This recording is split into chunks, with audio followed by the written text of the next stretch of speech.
forever. His name was Alexander the Great. By the age of 30, he had conquered most of the known world, from Greece to Egypt, from Persia to India. This is the story of a boy king who became a legend, and whose empire shaped the course of civilization. Birth and early life. 356 BC. Alexander was born in 356 BC in the Kingdom of Macedon, in northern Greece. His father, King Philip II, was a brilliant military leader who transformed Macedon into a powerful kingdom. His mother, Olympias, was deeply religious and believed Alexander was destined for greatness. From a young age, Alexander showed exceptional intelligence, courage, and ambition. Education under Aristotle. At the age of 13, Alexander was taught by one of the greatest philosophers in history, Aristotle. He studied philosophy, science, medicine, literature, and politics. Aristotle introduced him to the works of Homer, especially the Iliad, which Alexander carried with him throughout his campaigns. These lessons shaped not only his mind, but his vision of leadership and empire. Taming Bucephalus. One of the earliest signs of Alexander's greatness came when he tamed a wild horse named Bucephalus. While others failed, Alexander noticed the horse feared its own shadow.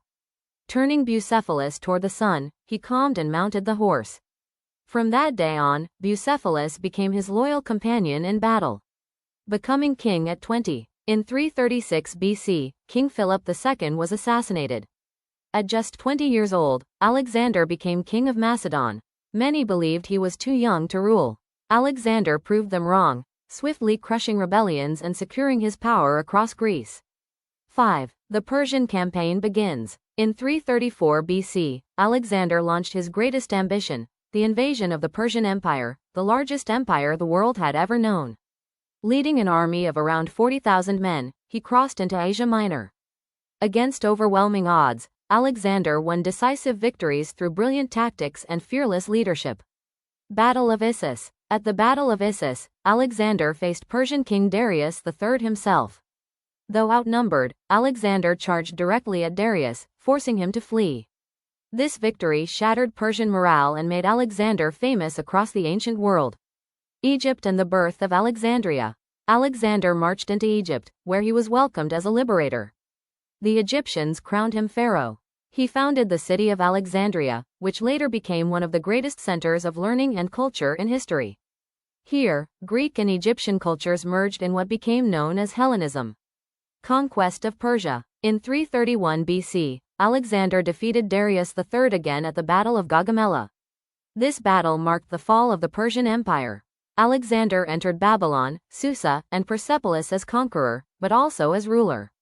Rather than destroy Persian culture, he adopted many of their customs.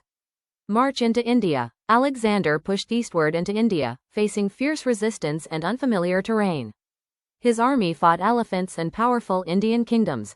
Exhausted and far from home, his soldiers finally refused to march further. Reluctantly, Alexander turned back. Death of Alexander. In 323 BC, at just 32 years old, Alexander fell ill in Babylon. The cause of his death remains a mystery to this day. With no clear successor, his vast empire was divided among his generals. Though his empire did not last, his legacy did. Conclusion. The immortal legacy. Alexander the Great was more than a conqueror. He spread Greek culture, language, and ideas across 3 continents. His vision connected East and West in ways never seen before. More than 2,000 years later, his name still echoes through history, not just as a king, but as a legend.